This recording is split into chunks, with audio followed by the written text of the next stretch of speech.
why funds for the Mahatma Gandhi National Rural Employment Guarantee Scheme or NREGA have been reduced in the recent union budget. For context, the centre has cut the allocation for the scheme by 21.66% for 2023 to 24. Finance Minister Nirmala Sitharaman has allocated rupees 60,000 crore for the scheme, which is lower than the budgetary estimate of rupees 73,000 crore for 2022 to 23. In the recently presented union budget, the government has carried out a drastic reduction in the allocation for the important NREGA scheme. The statistics show that there has been a 33% budget cut compared to last fiscal's revised estimates. Hello and welcome to All Indians Matter. I am Ashraf Engineer. This government has never been too keen about the Mahatma Gandhi National Rural Employment Guarantee Act, better known as NREGA, despite the crucial economic and social safety net it provides. After the COVID-19 lockdowns, it was NREGA that kept many rural kitchen fires going. The latest union budget slashed the allocation of the flagship rural job scheme to only rupees 60,000 crore, 18% lower than the 73,000 crore rupees allocated for 2022-23, and 33% lower than the 89,400 crore rupees estimated to have been actually spent that year. Activist and worker groups are incensed, calling the lower allocation an assault on people's right to work. At a time when the periodic Labour Force Survey 2020-21 shows rural unemployment at 6.48% and World Bank data shows that 4 out of 5 women are not in the labour force, the organizations released a statement saying, "These statistics clearly indicate the distress being faced by the unemployed, particularly in the informal sector. Low levels of employment and low wages also lead to low consumption, which adversely impacts economic growth by reducing bottom-up aggregate demand." Stop quote.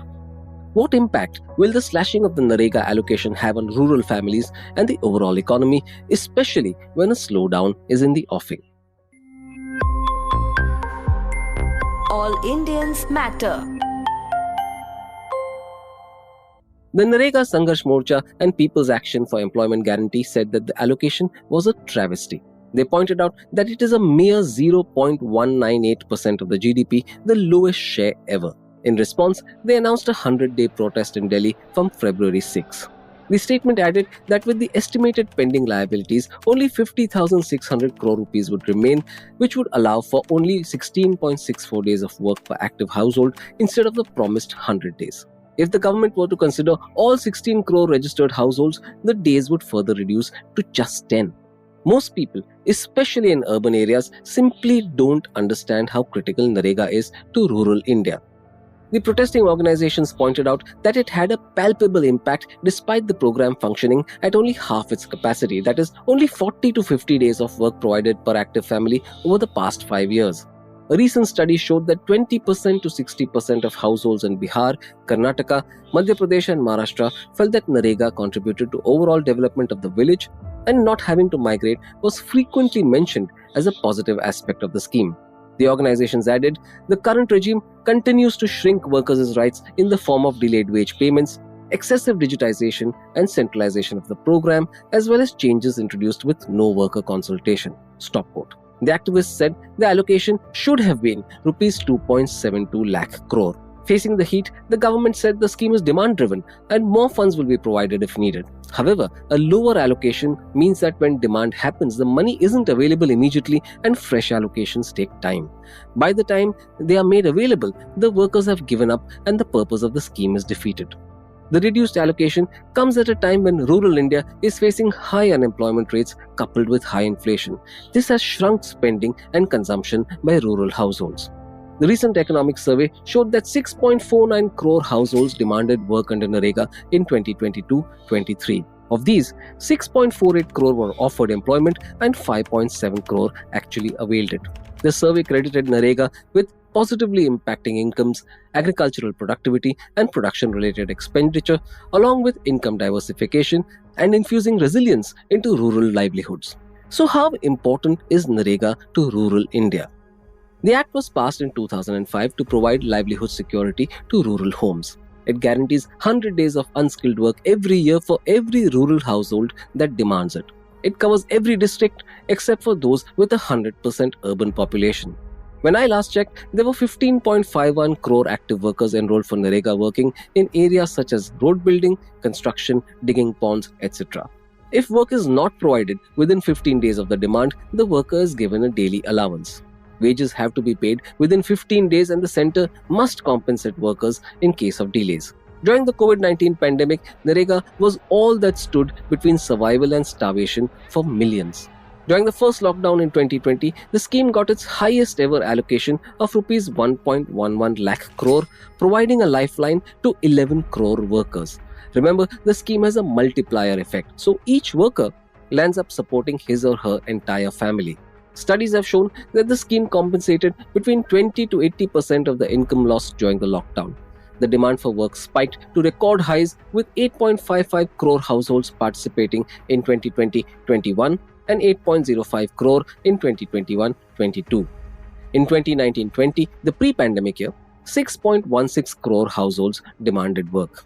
Finance Minister Nirmala Sitharaman said in Parliament that NREGA demand has been declining, but as I pointed out earlier, the economic survey said that as of January 24 this year, 6.49 crore households had already demanded work, with 2 months left for financial year 2022-23 to end. This figure, while implying a drop from the pandemic years, is still larger than pre-pandemic levels, so rural households are not out of the woods yet. The Ministry of Rural Development informed Parliament last August that demand doubled in the last 7 years. 3.07 crore rural homes asked for work in May 2022 compared to 1.64 crore in May 2015.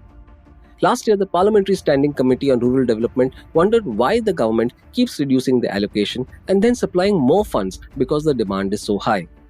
Activists say 80 to 90% of the NREGA allocation gets exhausted within the first 6 months of the financial year, which leads to a slowdown in work and delays in wage payments.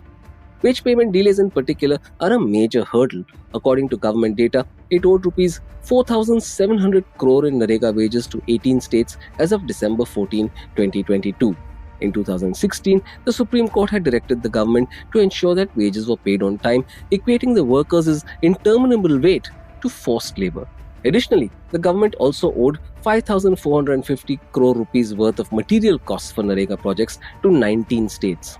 These delays break the supply chain because vendors are reluctant to supply materials for work. Another concern is the minimum wage under NREGA fixed by the central government on the basis of the Consumer Price Index, agricultural labourers.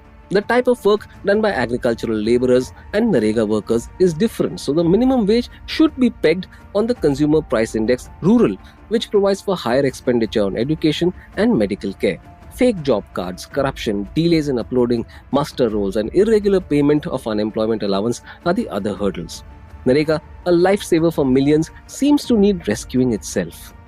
The scheme is an economic and social game changer and it needs the full support of this government. It's a pity that it's simply not interested.